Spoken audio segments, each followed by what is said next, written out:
White Fang by Jack London. Every book in 10 minutes. In the far north of Canada, winter is not a season. It is a sentence.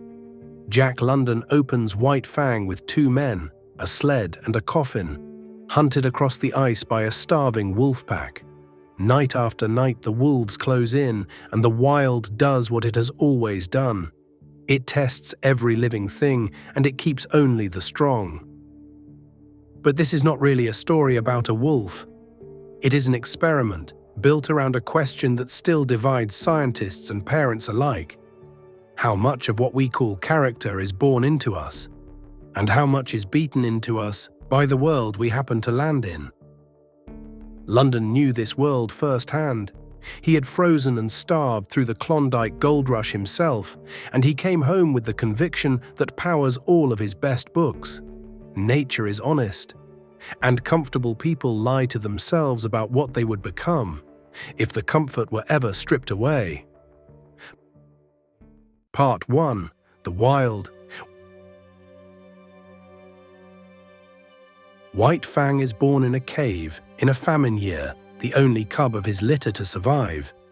His mother is Kiche, half wolf and half dog.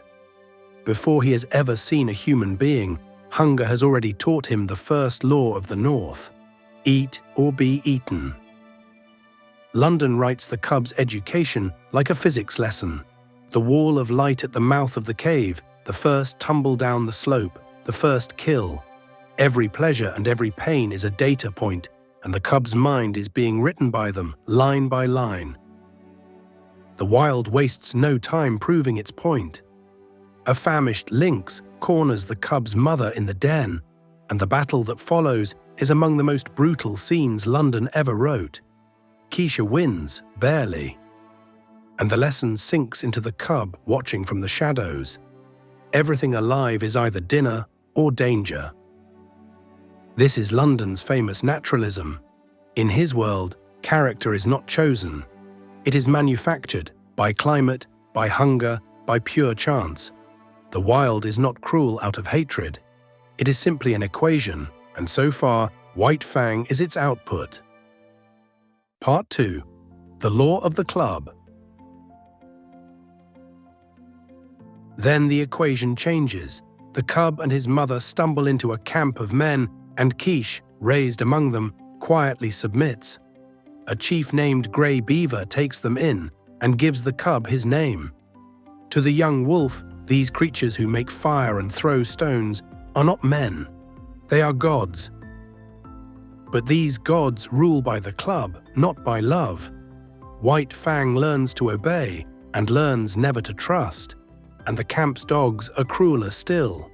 Led by a bully named Lip Lip, they turn on the strange wolf cub as one pack and make him an outcast.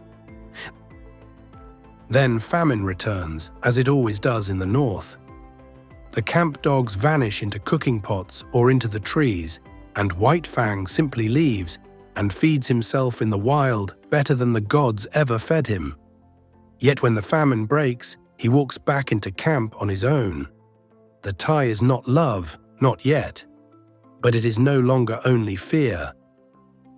So he adapts. He becomes faster, craftier, and more savage than any dog in the camp. London is blunt about the mechanism.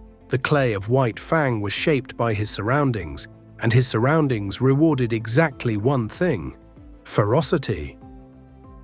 When gold fever floods the north, Grey Beaver travels to a trading fort, and there the story meets its true villain. A man the miners call Beauty Smith as a joke because he is ugly all the way through. He wants the wolf, and with whiskey, patiently, he buys him.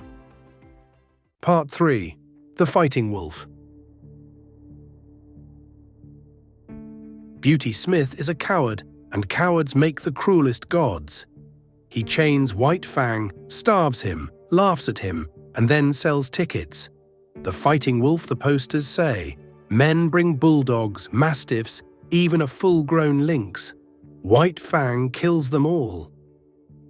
Until Cherokee, a bulldog who does not fight like the North fights. He simply takes hold of White Fang's throat, and does not let go.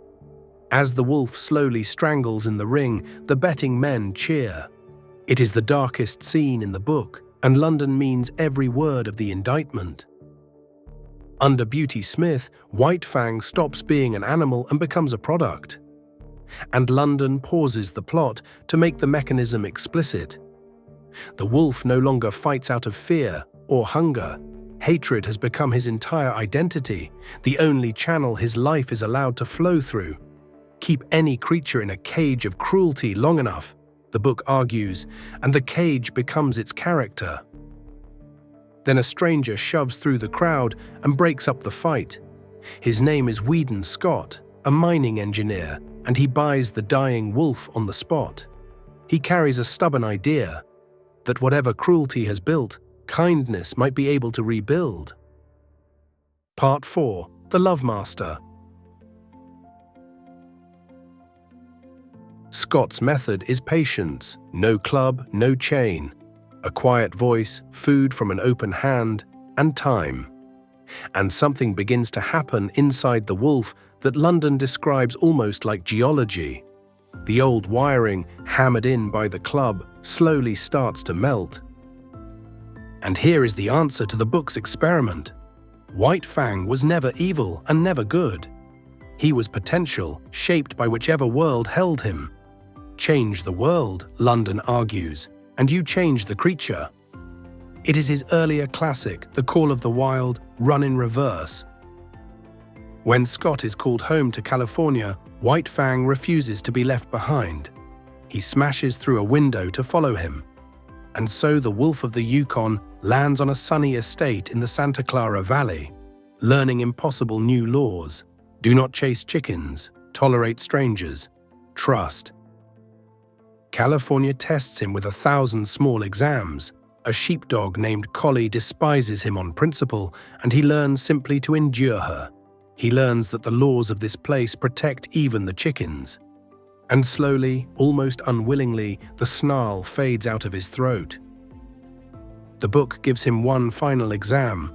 An escaped convict named Jim Hall breaks into the house at night, hunting the judge who sentenced him. White Fang, silent as the wild that raised him, brings the man down and takes 3 bullets doing it. He survives.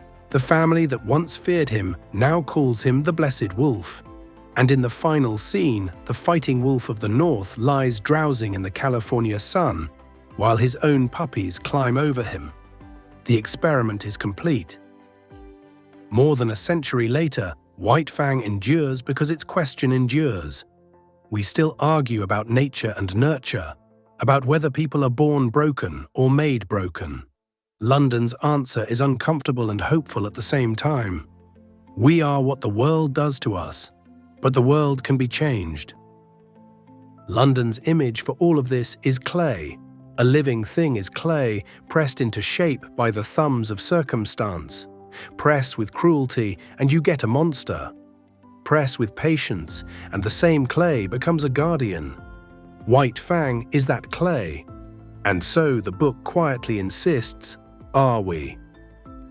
Next time, the mirror image of this story.